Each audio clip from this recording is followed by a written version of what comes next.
Hi, my name is Cal Cullen. I'm the Executive Director here at Wavepool, and welcome to Exposing the Limits. This is a 4-person show here at Wavepool that is closing out our year and bringing us into 2021. And I would say this show is really about exposing the limits of humanity, of the way our social constructs have built up.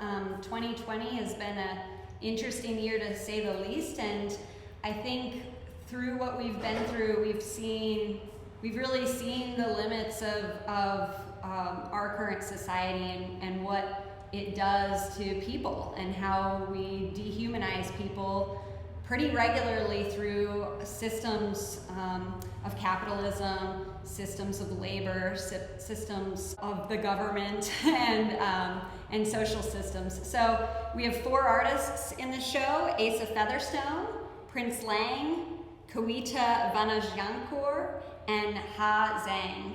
And so welcome to the show. I'm going to start by introducing Asa Featherstone.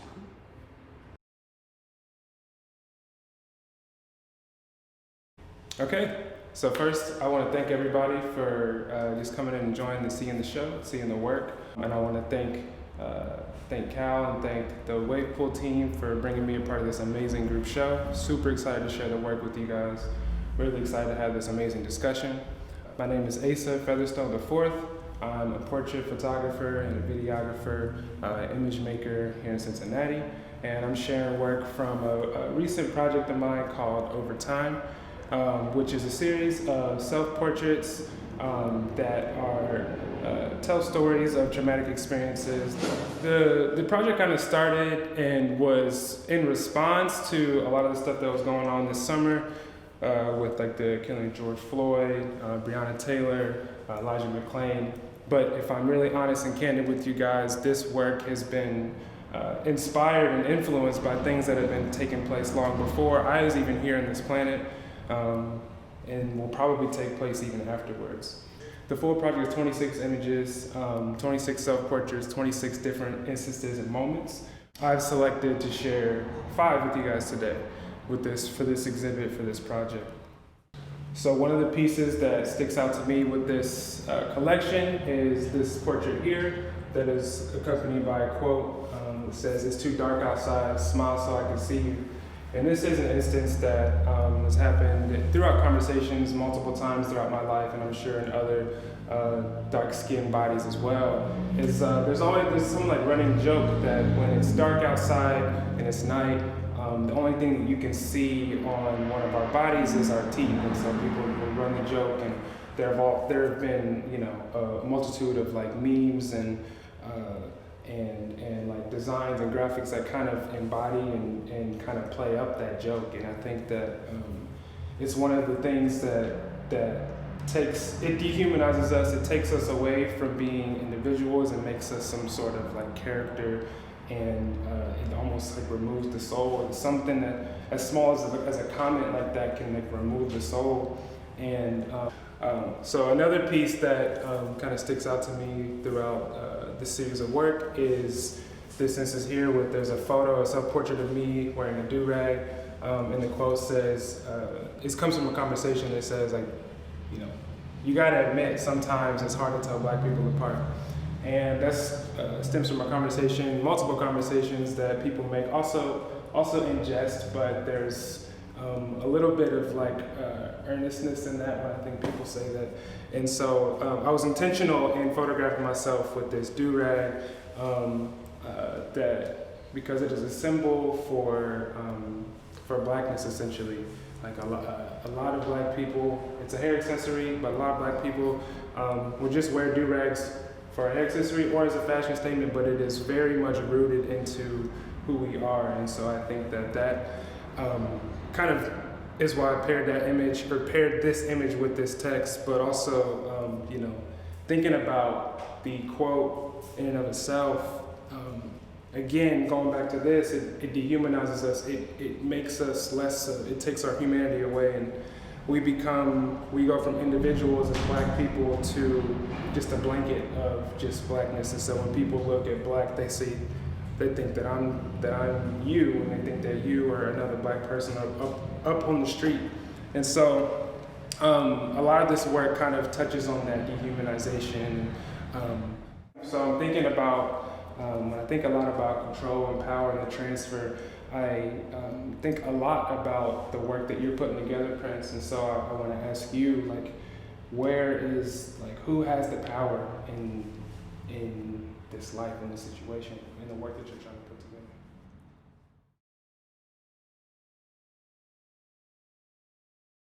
So my name is Prince, and what I'm standing behind is Master's House. I'm just going to talk to you about the form, the context, and the content. The form, they're photographs. It's really the archive of objects in my house. I archived about 100 objects. So the form, they're square, so I was intentionally about the square format. So it's a 2x2. And I put it in a form along the wall. I really wanted it to be a place where you can walk and see the full archive. The context is actually a friend came to my house. He clogged the entire toilet, and he went to Home Depot to get a plunger. And while he was at Home Depot had like this, I don't know if you can see this over here, but it's a stalk of cotton. He thought it was really funny to bring a stock of cotton. I thought it was really interesting too. So I began to photograph it. I asked my wife, can you hold this up? And we actually got some dirt, and we really worked with it. And then I was like, maybe I should go back to Home Depot and grab all these items and photograph them. But when I got to Home Depot, it was actually really boring. So I went back into my house and I was like, you know what? I love archives. Let me make and generate an archive of the objects I own. And because the first object was a stock of cotton, I was really conscious of the historical relevancy of that object. So then I began to think about what are the other historical relevancies of all these objects in my house. So I thought the archive would be a great place to be a grounding place for me to explore different apparatuses or systems in America or in these objects. So then I get to learn about, some of the images I have is soap. I have a lot of photography equipment. When you look at like a dildo, like how is the dildo, the history of a dildo and Black people infused? Is there a history? There might not be, but I actually have a hunch that there is. As you begin to look into the systems and apparatuses, it's intertwined with capitalism, as we will see later, imperialism and colonialism. These things are intertwined, and you have to really have an education about them. So that's the content. And then the context of it, I study semiotics a lot, and you only know something by its negative, something that it's not. So to know something, you have to really have context of the other things. So here, the context is they can stand on their own. They're beautiful images on their own, but I feel like they have to be together. They have to be together to really see. I want the archive to be overwhelming. It's almost overwhelming to look at, and I want to make this work a couple volumes in my lifetime. Every couple years I want to take a pause and document all the items in my house. It was really hard. I only have 100 images here, and I have a lot more items in my house. Some of the items are much bigger. I didn't even get to like my couch or my bed, or some of these other things. And I also started playing around. I love self-portraits, and I really love the body. So that's another place that I entered into. So I started with the hands, but then I started to get tired of the hand. And I wanted more of my body in the image, so I began to use other parts of my body, like my back, my toes, my head, my butt, my penis, my arm, my shoulder. I started to really play with other areas of my body I think I just really love self-portraits, and I really love the body, so it's an exploration and a fun way to engage the work. So like I was saying, this work formally is inspired by Stephen Shore's American Surfaces, where he has these square images aligned along the wall. Very much inspiration. I think in the same way as it's connected to Ha's piece, formerly with these squares, and the square being a thing that holds something. And so my question for Ha is like, what is holding inside your square?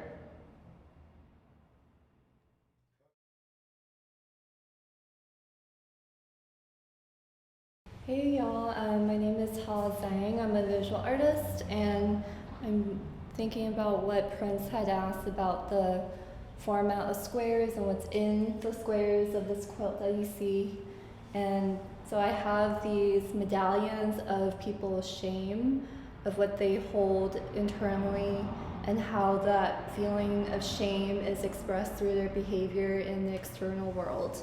And within the work, when I first make it, I think a lot about the formal qualities of it, and squares to me are like systems of oppressions, things that keep us tidy and neat and compartmentalized and keep us framed within ourselves. And thinking about shame as this master emotion that tells us like we're not good enough.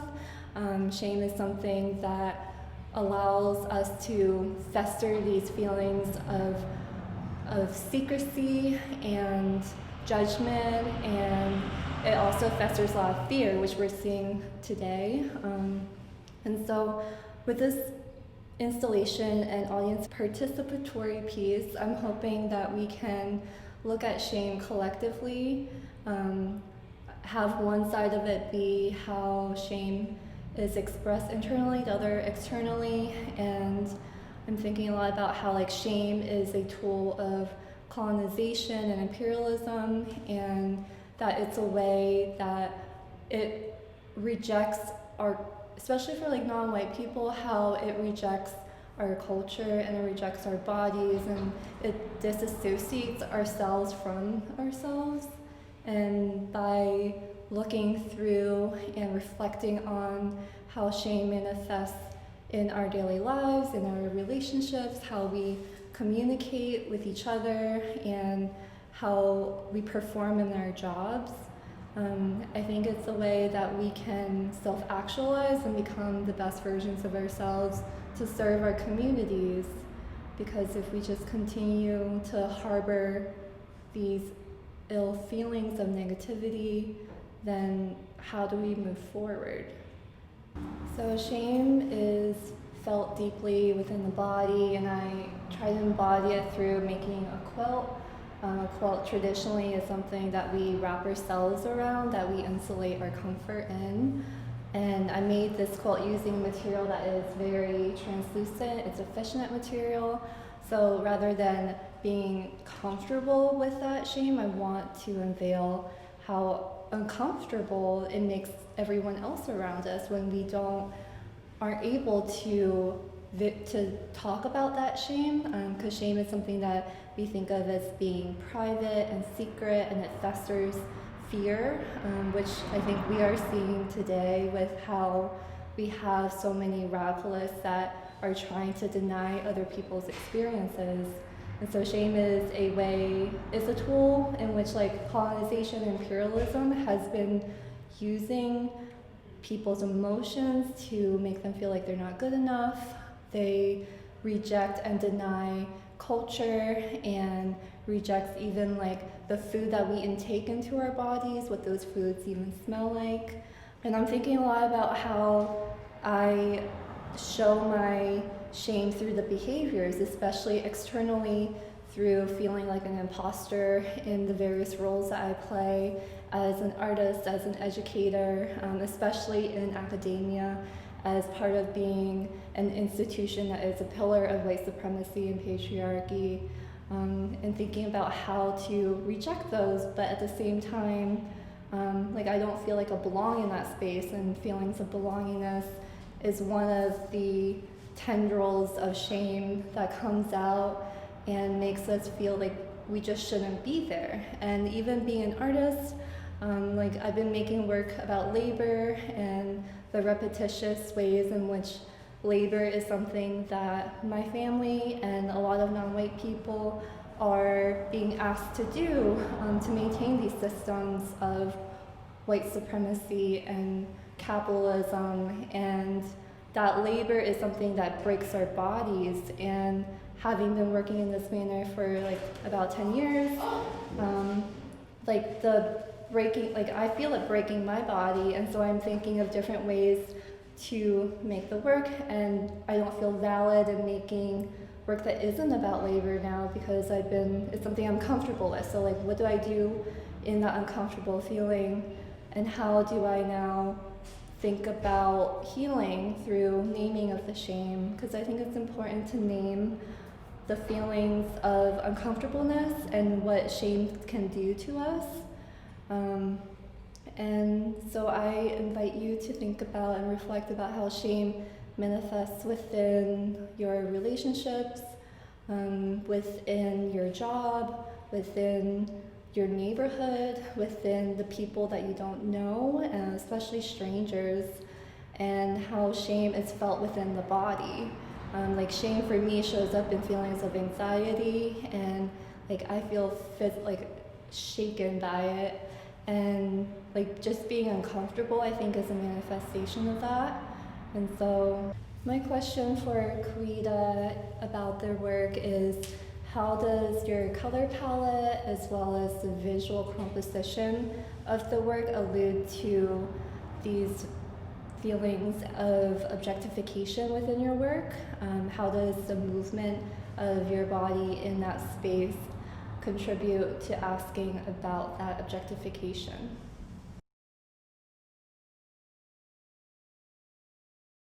The work, the labor work behind the product is the message of the video works. In this case, both the spinning wheel, which is the where I turned my body into the spinning wheel, spinning the yarns, and the other work called Shuttle, in which I turned myself into a shuttle, sort of weaving through the human weaving loom, back and forth, and creating a pattern on the fabric. So so as you can see, it's a human machine. It's how you turned a human being and sort of dehumanized that human being into an object or a machine or a tool. Well, actually, I consider my colors and colors compositions as candy coated, and by the way that I say candy coated is because um, it looks very, very attractive, and it attracts the eye of the audience to see, but it's actually when you really look at it, it's quite violent. So it's actually poison inside, and I think that the way that I comment on consumerism or materialism in the world of capitalism, um, um, billboards of advertisements or posters use these candy colors, use the appealing, attractive, beautiful um, colors to attract the audience, to attract the consumers to desire to consume the products without thinking about what's behind the product, what's behind the scene. And I think that what's behind the scene, it's what the work is about. It's how I show the exploitation of the labor. It's how I show the hard working without any good treatment behind closed doors. So that's what my colors is about. And um, for this series, I well, it's a very, very long story because it actually started in New Zealand, where I was in a residency for 2 months, and I did a whole journey on visiting the farms, the wool farms, and then it sort of inspired me to do the same in my country, in Thailand. So I did the whole, the whole road trip, the whole journey throughout the north and the northeast, within the farms, and as well as the factories.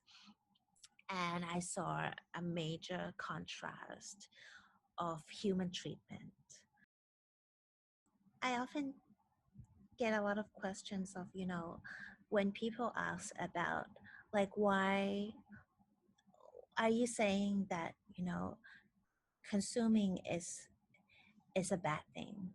Or if we stop consumerism, it means that we're gonna stop what is running capitalism, and that would affect the whole economic system.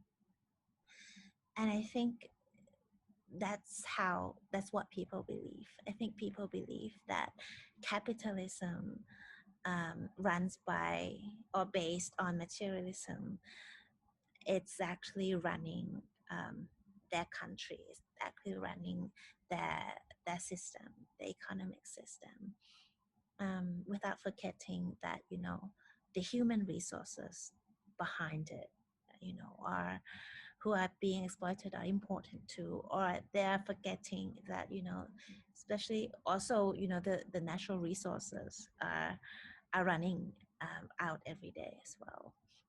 So I think this is what I question too, is what is a good economic system for them.